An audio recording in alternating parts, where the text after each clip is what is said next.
Is it okay to punch Nazis? If you're familiar with the Antifa movement, you may have seen some people who certainly believe that it is. I'm talking right now to one individual who's been involved in the anti-fascist movement, or Antifa, in Washington, D.C., who has agreed to talk to us sort of on the condition of anonymity. And so, can you tell us what is Antifa and what is its goal? Antifa stands for anti-fascist. We stem out of the European anti-fascist movement of decades past and into the present. And the stated goal of Antifa is sort of a broad-based, relatively diverse political coalition that opposes all forms of fascism, racism, homophobia, transphobia, sexism, anti-indigenous sentiments, ableism, etc. And so, can you talk about sort of the tactics of Antifa, particularly over the last 6 months when in the United States they've become much more relevant? Well, I think that it's important to recognize that Antifa goes a lot farther than what it is typically portrayed as. While Antifa has a major and very highly public element of militant street action and militant defense, there's also community building that goes into this. There is a serious desire to create networks that can oppose fascism, both on the streets and anywhere else it would rear its head. We generally respect a diversity of tactics. There are people who would consider themselves anti-fascists that do not take part in direct action, and there are people who take part in Antifa or affiliate with Antifa who are much more militant. So there's really space for anyone as long as the common ground is opposing the aforementioned societal problems. And so right now, nobody in American politics, or very few people, and nobody in the government would purport that they themselves are fascist. So how exactly does Antifa determine what qualifies as the enemy, right? Your common enemy, I assume, is not just your mainstream Jeb Bush conservative. So who is a fascist? What is a fascist? Well, I think that in a sense, certain members of the government have essentially outed themselves as fascist, even if they haven't used the term fascist. They've certainly adopted a fascist ideology. I think one of the important things to keep in mind here is that fascism is not just Nazism. Nazism is a type of fascism, and there's certainly a fascism that we oppose, and there's certainly a fascism that is gaining popularity in the United States now. But it's not the only fascism that has existed. So we're really here to recognize the breadth of this threat. You've got people like Steve Bannon, who has made racist and transphobic, homophobic and sexist rhetoric just a part of his personality, both through personally as well as through his media outlet Breitbart, and now in his role in the White House. You've got people like Stephen Miller, who has apparently very much upset his family from his liberal Jewish background by coming out against immigrants and against all sorts of different marginalized communities in our country. And I think that the recognition that these forces have gained ground politically has necessitated a return to more confrontational tactics when responding to that, both as a preventative measure as well as a protective measure for those marginalized communities that we support and ally ourselves with. The context that a lot of Americans became familiar with the concept of anti-fascism was J20, and that's January 20th, Inauguration Day, where about 200 people were arrested, not necessarily all members of Antifa, not necessarily all dressed the way that you are now.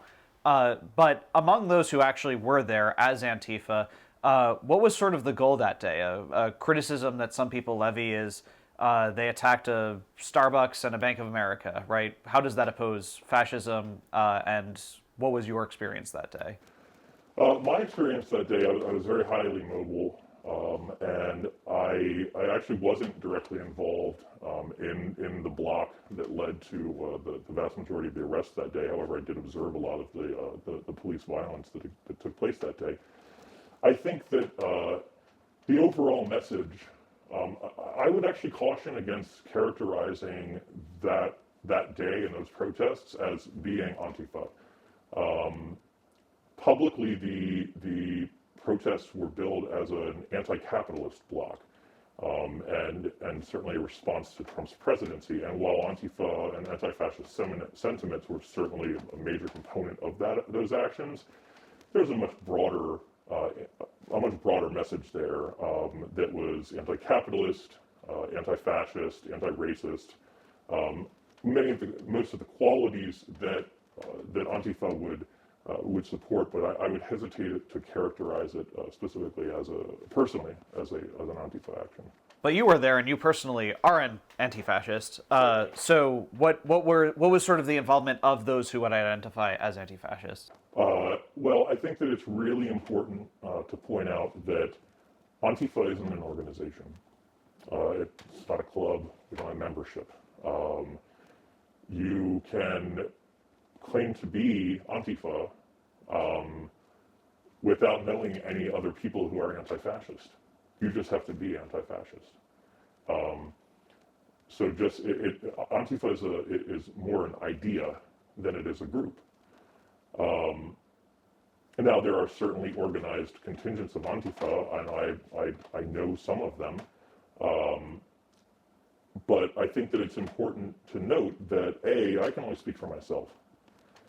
I do not represent any group.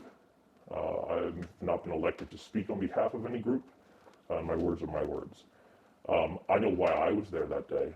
I was out on J20 because for the first time in American history, we had the first time in modern American history, we had elected a president who was both entirely incapable and unqualified for the role of president, but also spoke to the nation in such a way as to elevate the voices of fascism. Never before had the fascist elements within this country that have long lingered there since its founding, never before had they come out and support so much for a political figure like that, for a major national political figure. And so my involvement that day was, yes, to oppose Donald Trump, but also to oppose the right-wing fascist extremists that support Donald Trump. I was out there just as much to protest Richard Spencer, to protest other major figures, to protest Stormfront, to protest David Duke, to protest these white nationalists, and to protest Rouge V, to protest the sexists, to protest the oppressive elements in our country. And that president symbolized a swing back in the direction towards those oppressive values, and I wanted to oppose that. As for who punched Richard Spencer, I don't know who did it, and I don't know anybody who claims to know who did it. We don't really have any way of knowing if he was even specifically an Antifa, though his mannerisms might suggest that. It brings us to what I was referring to earlier, which is the question of basically when is it okay to punch a Nazi, right? Or generally speaking, when is it okay to use physical violence against somebody who politically you disagree with? Because most people in a civilized democracy think that that's not how we should be going about things. At what point does a private citizen, like a Spencer, like a David Duke, etc., cross over into the point where you feel like that kind of violence would be justified, and why? Well, I think that it's important to keep in mind that punching Richard Spencer was a lot more than punching a Nazi. There have been plenty of brawls that have broken out between right-wingers and those that oppose them. I should call it far extremist right-wingers and those that oppose them over the years that have not resulted in the contentious debate that has stemmed from the punch heard around the world. Richard Spencer is a figure. He is a figurehead for hate. He is a figurehead for oppression, though he might characterize himself otherwise. Punching Richard Spencer was political theater. So I think that when examining the question of when is it okay to punch a Nazi or when is it not okay to punch a Nazi, I'm not actually sure that the Richard Spencer punch even fits into that narrative, because I think that it's independent of that narrative. I think it's independent of the narrative of getting into street brawls with fascists. Punching Richard Spencer was an act of spectacle. He was a figurehead, and he was disempowered publicly by getting punched in the face on the street. I personally think that not all speech is protected, or rather, not all speech should be protected. I think, now, I'm personally an anti-statist, but even from a statist point of view, we can look to countries, in many countries in Western Europe, who have criminalized hate speech and incitement of ethnic hatred, Holocaust denial, appeals to that type of symbolism, because it's not good for society. It's harmful to society as a whole. Those ideologies don't have a place in civilized society. Those ideas harm people. They have harmed people. They continue to harm people, even if they aren't actually committing mass genocide. Advocating for conditions that would promote it, and turning a blind eye to that based on the premise of free speech. I think that's caused quite enough harm already in American history and indeed in world history, that there's no real need to go down that road anymore. So forcefully confronting fascists, real true fascists, on the streets when they are open and declarative like that, honestly, I think it sends a message. And I think it sends a message to say, that's not okay. What you're saying and what you're doing is not okay. And clearly reason doesn't work with you, because a reasonable person would find those ideas to be reprehensible. So yeah, I think that sometimes it's okay to punch a Nazi, provided that if the Nazi decides to not be a Nazi anymore, you're willing to accept that too. And I think that there are some organizations who have done some really great work in getting people out of those movements and transitioning them out of fascism and recognizing the power of restorative justice and the power of rehabilitation and getting people to recognize the incredible damage that kind of rhetoric and that kind of ideology has on society. When I've spoken to some of the people on the alt-right at various rallies, their rhetoric has started to, in some ways, mimic the anti-fascists, where they say things like they have to be ready to do violence against the anti-fascists because the anti-fascists are trying to attack them, etc. Are you concerned about inflaming the alt-right or making essentially fascists violent? I think it's first really important to address their claims. Antifa isn't out to hurt any group of people. Antifa is after an ideology. So if you stop being racist, if you stop trying to marginalize other people, if you stop advocating for the rights and privileges and safety of other people to be taken away from them by force if necessary, as many of them do, then I, for one, would cease to call for confrontation with you, direct confrontation of that nature. Stop being a fascist. I think that it's important to separate the fact that Antifa is not out here calling for immigrants to be deported, or for Jews to be gassed, or for black people to be sent back to Africa, or done away with.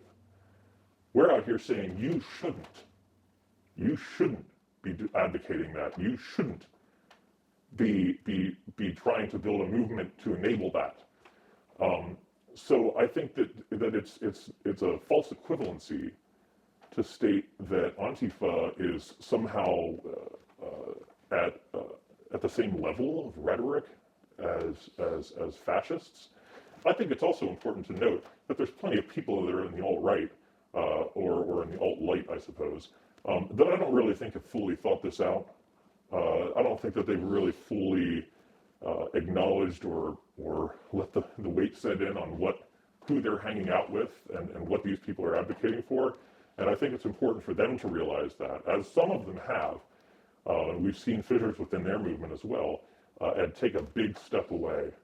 Take a big step away from that line when you start advocating violence and advocating harm against entire groups of people based solely on a characteristic that they can't change. Is there a perception among Antifa that to initiate sort of street violence is an act of broader self-defense? Yes, I think, speaking for myself, I would say that I would view much of the actions, the confrontational street tactics that are taking place against fascists, I would characterize that as defensive, because it's sending a message saying this is as far as it's going to go. If you keep going down this road, so will we. We can all walk away from this, but somebody has to confront them. Perhaps it's a simplification of things, but I have no interest in Neville Chamberlain. I have no interest in appeasement of these ideas. I think that fascist authoritarianism is something that must be opposed at all levels, and indeed using a variety of strategies and tactics. Whether or not it's justified, does it actually work? That's to say, if you punch somebody enough, are they actually going to start not being racist? They might not. No, I fully acknowledge that some of these people will never change. However, the popularity of these movements ebbs and flows. And if what it takes is some of them being pushed back into the shadows, to keep them from being able to recruit and to disempower their movement as a whole, perhaps confronting the alt-right on the streets doesn't necessarily change the minds of the individuals that get into those street brawls. Perhaps Baked Alaska will never change. But it makes people think twice and draws attention to the ramifications, both for their, as individuals, for advocating that because we'll be there, but also perhaps makes people who are flirting with those ideas and thinking about those ideas, maybe it's perhaps a bit of social conditioning. You know, if enough of your friends say, maybe don't hate the Jews, if it requires shaming you to get you to stop hating Jews and other marginalized peoples, I'm okay with shaming you into that position because it's better than the alternative. It's better than you hating Jews. It's better than you hating women. It's better than you hating black people and Muslims and immigrants. And I'm willing to use shame and societal pressure to say, no, this is not okay. This is we're past that. We should be past that. And violence. Yes, if necessary. So if it's using violence and it's using fear, is the alt-right wrong to characterize anti-fascists as terrorists against them? No. For one thing, you can get into some really muddled definitions in terms of what terrorism means. We're not using indiscriminate violence against civilian populations for the goal of terrorizing that population into submission. So it's certainly not terrorism. Timothy McVeigh was terrorism. ISIS is terrorist. And fascist, by the way. Antifa is against them too. And some of them are over there fighting them. No, it's a preposterous false equivalency that, again, they're trying to present this as though there's validity on both sides of this argument, and there's not. You can round this around to a lot of other arguments that are going on in our society that oh, okay, so there's two people on the side of the argument, so both sides must be valid and both sides must be equally legitimate, and that's preposterous. There are, of course, arguments, many arguments in our society in which both sides have a valid point, and there should be a conversation there. I don't think that advocating for violence, mass violence against entire groups of people based on their race, sex, gender, orientation, etc.,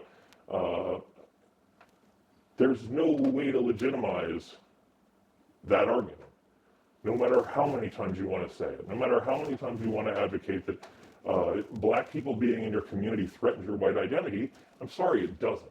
It doesn't, and arguing to get black people out of your community, or arguing to restrict the rights of Muslims, there's nothing that you can say that's going to make that a valid argument.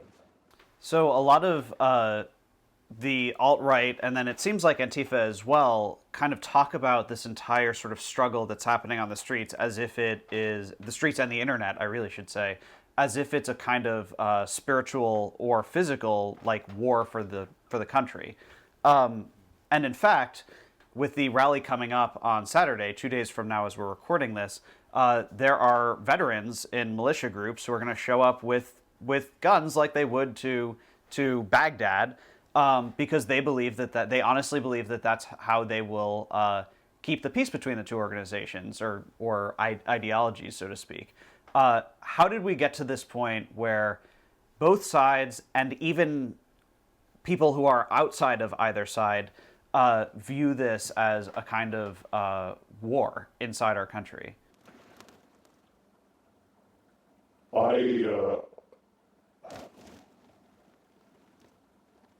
I'll be honest, it makes me really sad to see things in that state.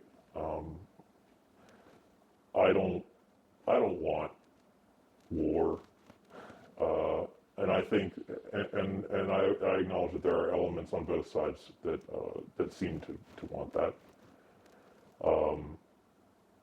I think that those folks would do well to think about what the real ramifications of full scale, armed conflict. No, I would never advocate for that. If somehow the fascists took over, I'd damn sure pick up a rifle and fight back. But I think that characterizing this as a war is really dangerous rhetoric.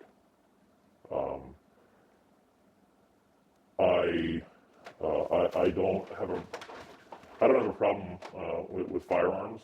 I'm not a gun control advocate in any way. But I sure wish that there weren't guns at these protests.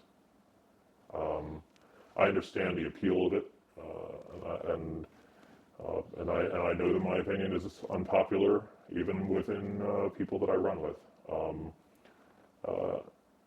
But it's not something that I would personally advocate, that kind of escalation.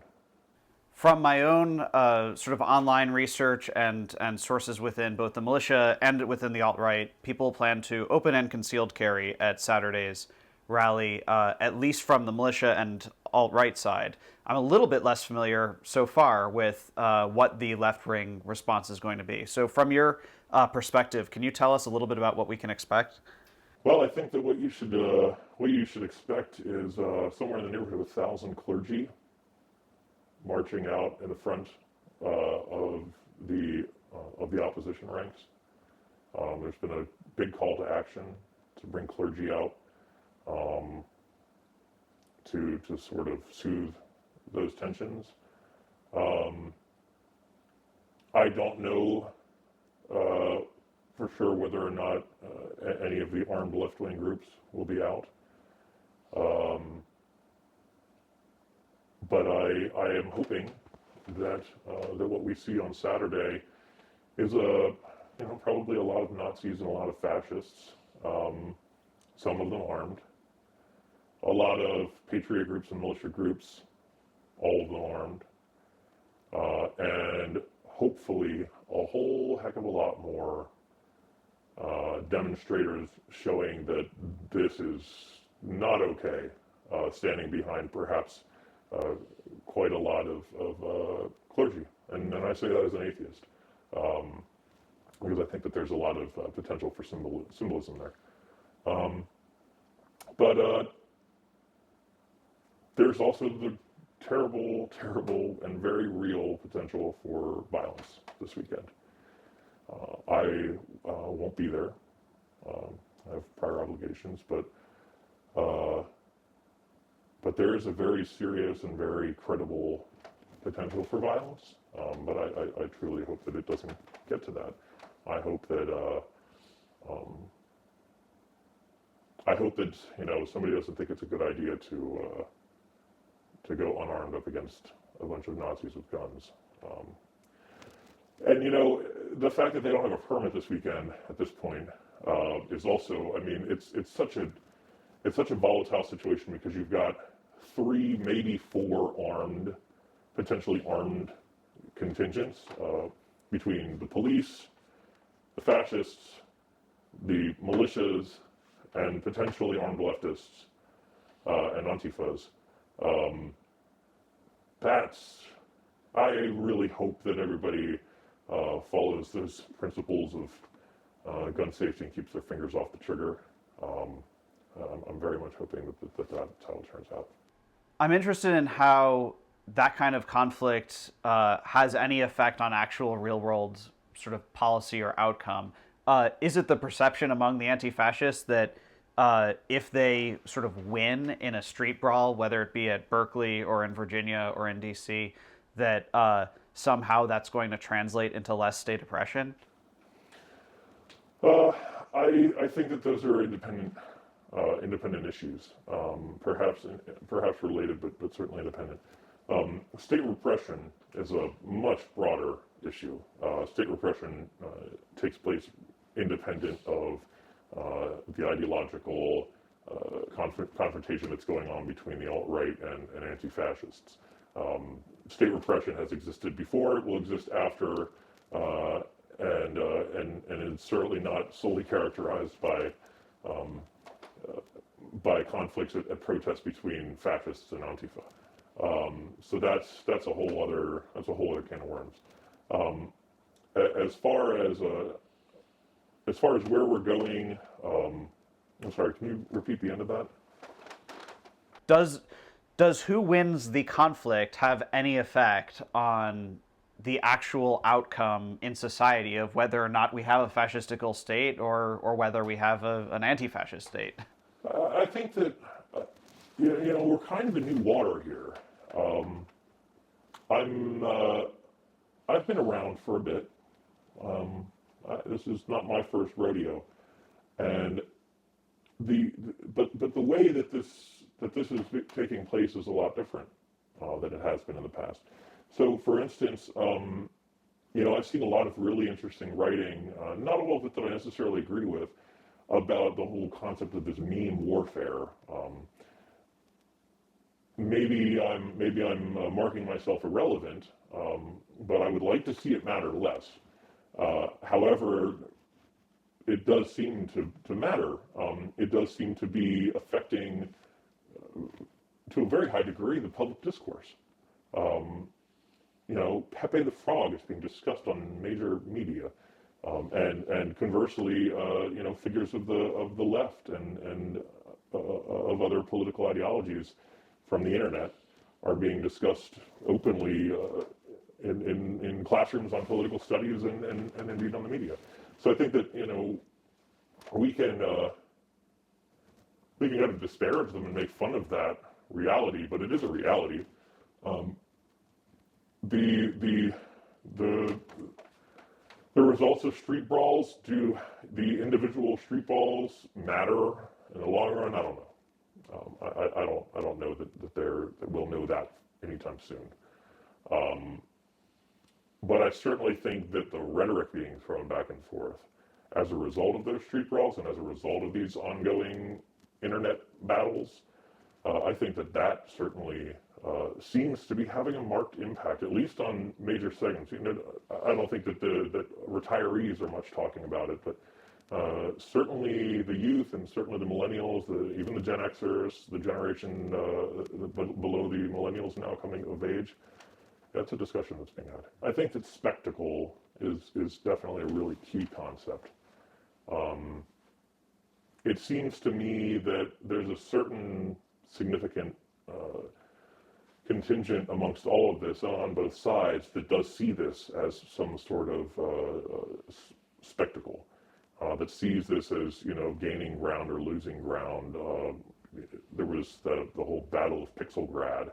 I don't know if any of you saw that on within the internet. There was literally a website that allowed people to draw pictures on one big shared canvas in real time, and this turned into a battle between the left and the far right over trying to control space on this canvas for a flag, to draw a flag. They were trying to draw a Pakistani flag, and the left was trying to draw a combination of an anarchist and a communist flag. We called it the left unity flag. This went on for like weeks. And I wasn't involved in it personally, but it seemed to have some sort of level of deep political meaning to some people. And it's not, doesn't really matter whether it matters to me personally. What matters is the perception, right? But I also think that it's important to keep in mind that actions like that don't really have, I don't think, a major impact on, say, policymakers. I wouldn't put it past Donald Trump to have taken an interest in something so seemingly petty. He certainly seems to enjoy petty things, but I don't think that it's something that the powerhouse in the policy-making world are considering when they consider whether or not to extend the Muslim ban or try to increase rates of deportation. So personally, I'd like to see more of a focus on the tangible aspects of these battles that are taking place. But again, there has been some pretty convincing arguments that this whole meme warfare, that this battle over this intangible space or perceived space had a credible effect on a very close election, and very well may have played a significant enough role to get Donald Trump in the White House. You mentioned something interesting, which is the idea of left unity. But by contrast, the rally that's taking place is called Unite the Right. And back in June, Augustus Invictus gave a speech in which he insisted unite the right. He said it repeatedly.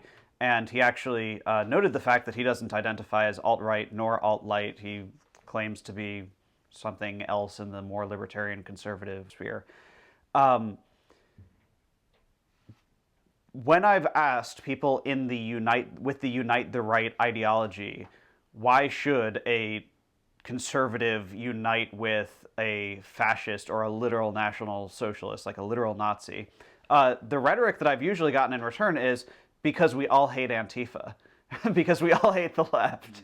Are you concerned that the notion of left unity or broadly painting people as fascists is actually causing there to be right-wing unity? Well, there is a long history of fascism using scapegoats as a rallying point, and perhaps there is some truth that Antifa gives them maybe an easier rallying point than overtly calling out Jews or blacks or Muslims, something that I guess has been more socially taught to not be acceptable. But I think that, again, it's a bit of a stretch. They came first. Well, that's not really true. We've always been there. We come out of the woodwork when they start coming out of the woodwork, but we're always there for hundreds of years. Anti-fascism, it should be noted, predates fascism in a sense. The abolitionists were anti-fascists. John Brown was an anti-fascist. Nat Turner was an anti-fascist. If you're fighting against a force that seeks to marginalize others on the basis of race, ethnicity, religion, sex, gender, orientation, physical ability, etc., then you're anti-fascist. Then you're welcome with us. If you're opposed to those forces, then you're on our side. So I think that perhaps there needs to be a better understanding of what Antifa is, because we're out to protect and stand with and in front of, if necessary, groups that would be harmed by fascism, which is pretty much anyone who's not white, not able-bodied, straight, cisgendered white. I'm not really terribly concerned as to how they want to characterize us. Because, and maybe this is romantic idealism, but I think that we have history on our side, and we have morality on our side. But do you not feel like basically in the way that they would claim that essentially you're pushing perhaps more moderate alt-right people or people who aren't alt-right sort of into the alt-right by virtue of giving them something to unify against, right? If you talk to a moderate Republican, they might say, man, I really don't like alt-right people, but I also like those Antifa guys are nuts, right? And the notion that when alt-right calls Antifa out, then it pushes the kind of people on the fence. If your political ideology is such that being pissed off at people fighting fascists makes you more fascist and more prone to join with fascists, you better think about your political ideology. You better think long and hard about it. If that's your reaction, think about what you're doing. You have nothing to fear from us for your free speech rights if your free speech isn't hate speech. If you want to run around saying some stupid shit, be my guest, but as soon as your stupid shit turns into threats against others, threats against marginalized communities, I'm not too concerned with your free speech. But I think that that's another false equivalency that the right tries to paint, the far right, the fascists try to paint of Antifa as though cities pulling down Confederate monuments is somehow going to mean that you can't speak freely about your position on the environment or your position on the local city ordinance or the war or whatever. We're not out to tell you can't think what you want to think or express it. We're telling you if your speech is out to advocate putting people in gas chambers, we've got problems. At least where I'm coming from. So to the centrists and to the liberals, I would say, what are you honestly more afraid of? And honestly, I'll take this up with the liberals. I'll take this up with the centrists. I think that they need to wake up a little bit, guys. Sorry, y'all. I think that there needs to be some serious soul searching amongst the liberal establishment. That you're going to defend your perception of the free speech rights of Nazis over support with those that stand against them. I get the whole argument of defending to the death your right to say it. I don't agree with it, but what if that actually means your death? What if that actually means? What if you're actually enabling and empowering a group of people that would advocate for your death? Do you still advocate for their freedom of speech? To advocate for your demise and the demise of others like you? Or do you want to stand against that? And do you want to say no? As a modern society, we got to draw the line here somewhere. And this is something that seems to be an argument that is very American, because there's certainly a rise of major fascist influence in Europe. But as far as they have to tiptoe around that rhetoric so carefully over there, because if you were to say some of the things that even Richard Spencer has said, and certainly things that are posted regularly on Stormfront or the Daily Stormer and websites like that, you could be jailed. And now I'm not a statist, but I think that we would do well to consider the ramifications of what the alternative are. If your politics is just going to be reactionary, oh, I don't like what Antifa's saying or how they're saying it, so I'm going to instead, oh, sure, I don't like Antifa, I guess the Nazis are okay. I'm not with you. I'm not following your logic. It confuses me deeply, and it troubles me. Do you think there's any validity to an organization like the ACLU of Virginia that, although they condemn the sort of words being spoken, they're defending the right to free speech because it could just as easily be the anti-fascist speech that's being oppressed? Again, I think it's a false equivalency. I think the ACLU are up to the same thing that the ACLU has been up to for a long time, is being absolute and complete Bill of Rights purists, with the notable exception of the Second Amendment. I don't want to get into what the ACLU is or is not doing. They're doing what everybody that knows anything about the ACLU should fully expect the ACLU to be doing. And that's what you get with the ACLU. They've done great things. They've also done things that I don't know how some of their lawyers have looked themselves in the mirror in the morning. They're going to do what they're going to do.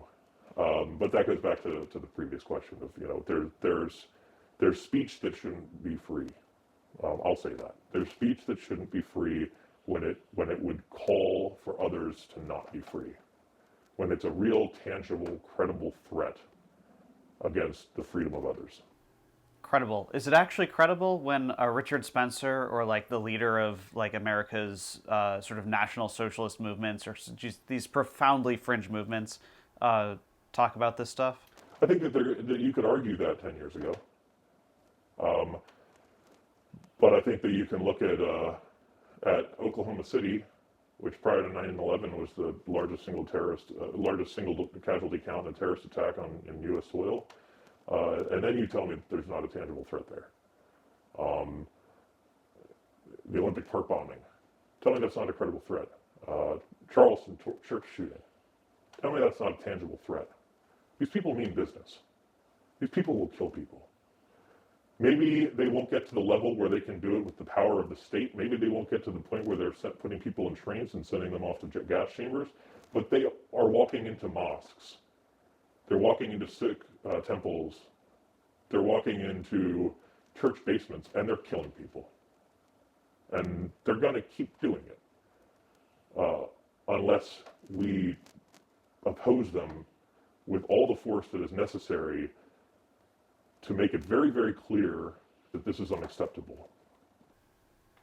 So we talked a little bit about J20 and we talked about what's coming up, but there was one incident that we haven't gotten a chance to talk about yet, which is that around May there was actually a anti-war protest led by the alt-right, which was very bizarre, really, because Richard Spencer knows what he's doing when it comes to toying with the media and playing with rhetoric. I'll give him that.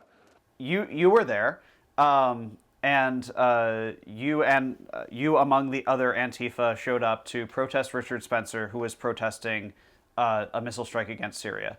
I asked him, "Are you surprised that Antifa showed up to protest you at an anti-war rally?" He said, basically, no, because they'll oppose me no matter what. Is that a fair assessment? And why would you protest him when ostensibly you agree with him on that issue? Listen, a broken clock is right twice a day.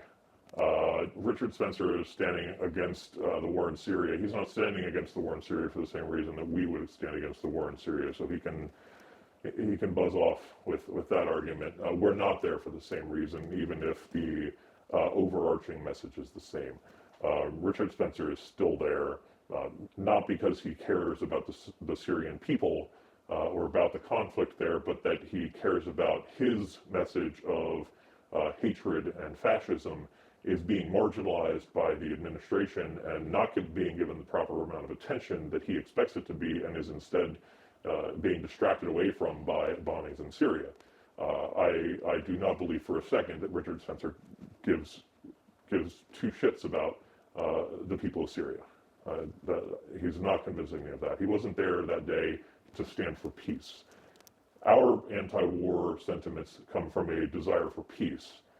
His anti-war sentiment stems from being opposed to that war because it detracts from his message of prioritizing this delusional perception that he has of a white genocide and the need for a white separatism or white nationalism or whatever kind of nonsensical euphemism he wants to use to cover up him being a fascist. And so what was your and your organization's technique that day, and how was it, what was the hope? Our technique that day was a tried and true political technique of bird dogging. We showed up and we reminded him that he can't go out in public without us showing up. If we know about it, chances are we're going to be there.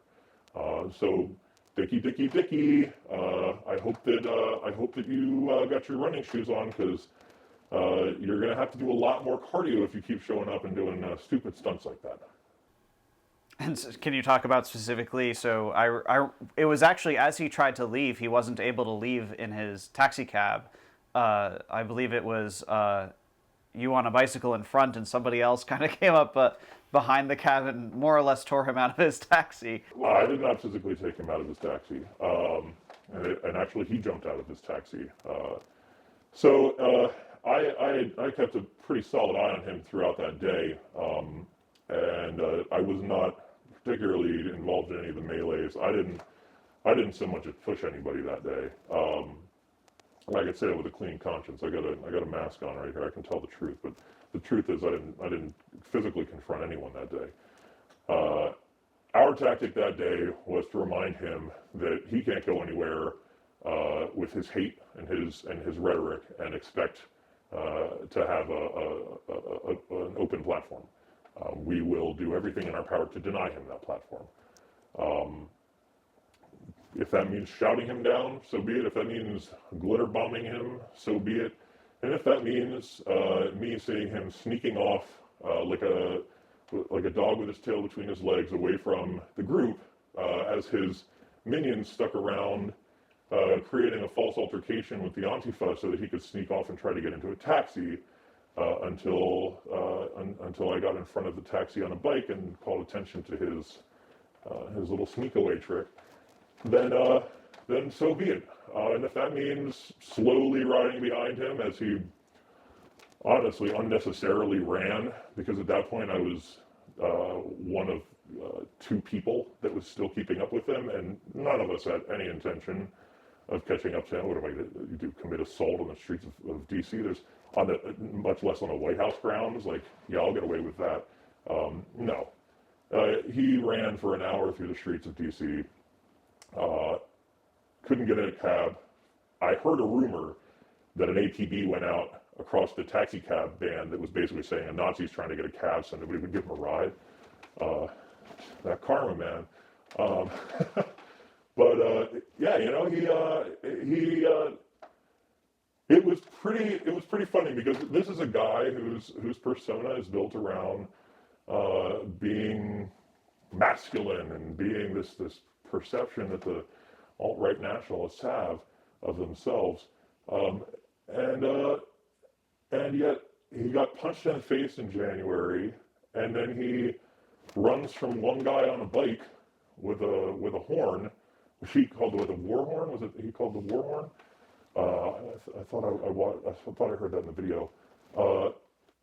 And he goes running through the streets for an hour away from one guy on a bike in probably the most secure public space in the entire United States, and he still ran for an hour.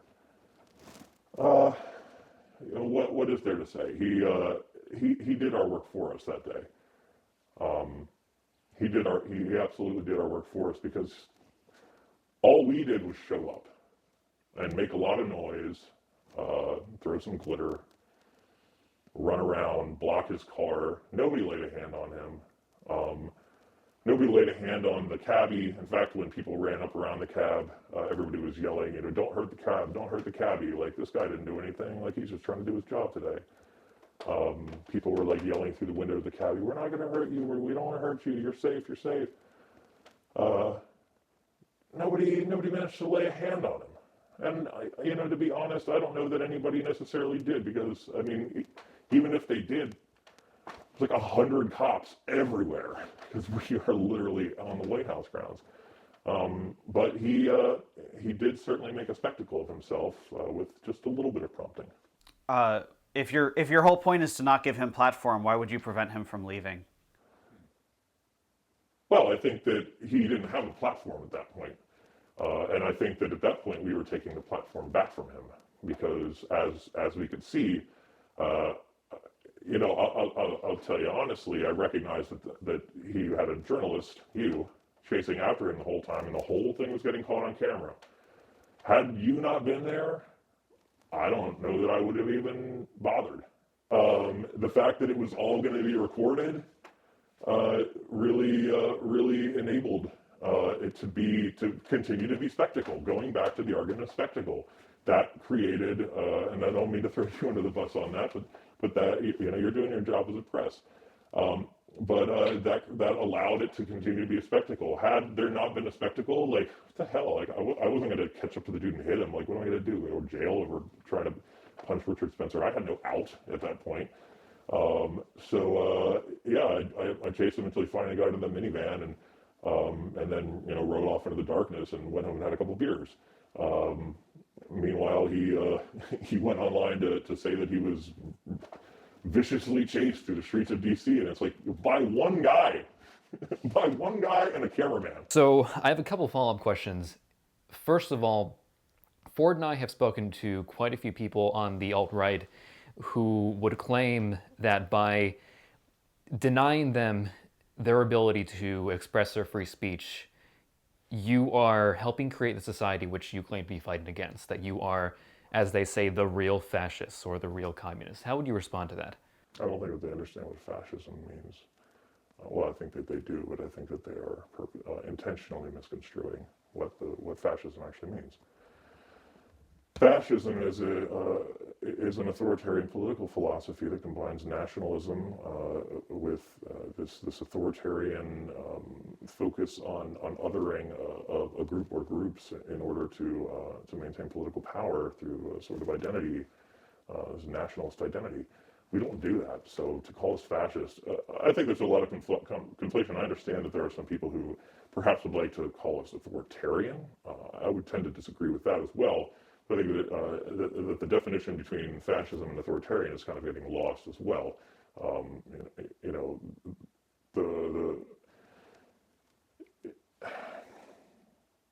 We're not fascist because we don't profess fascist points of view. And anybody that would take the interest to acquaint themselves with what fascist ideology actually is would find it quite preposterous to call us fascist. Now, if you want to make a case against us and say that you disagree with our views on hate speech, and that you think that our views on hate speech are not something that you agree with, we can have that discussion, but that doesn't make us fascist. And my second question is, so we touched upon this briefly towards the end. The media is obviously another party to this conflict, even if they are observers. Do you feel like the way the media has covered this right now has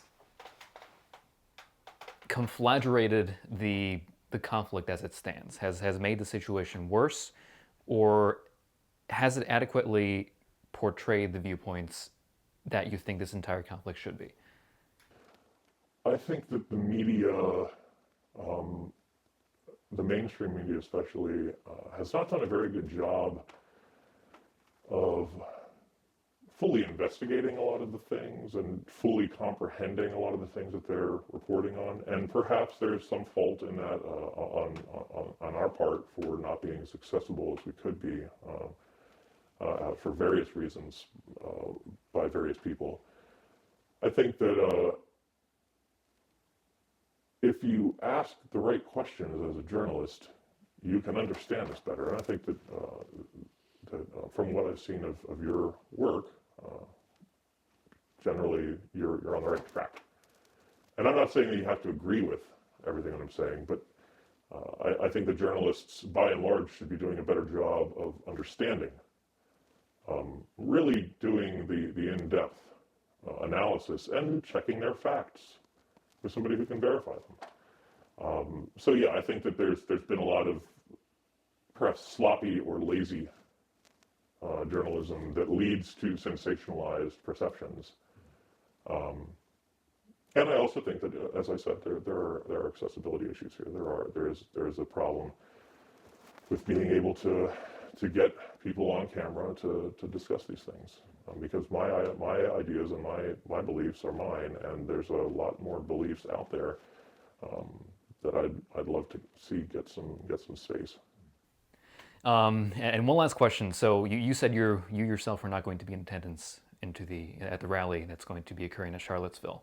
But I'd like to give you the opportunity to speak to the audiences, both on the right and the left, who will be in attendance. What would you say to your colleagues, if you will, who will be there, and to people who are on the far right who will be in attendance as well? I would say to my comrades, be cautious, be careful, be smart. Don't give them a platform, and respect a diversity of tactics, and respect the space of other activists and your comrades. To the fascists, I would say, we'll be there on Saturday, we'll be there on Sunday, and Monday, and Tuesday. And as long as you continue to advocate for the things that you are advocating for, as long as you continue to advocate for the hatred and the vitriol that you advocate for, we will be there.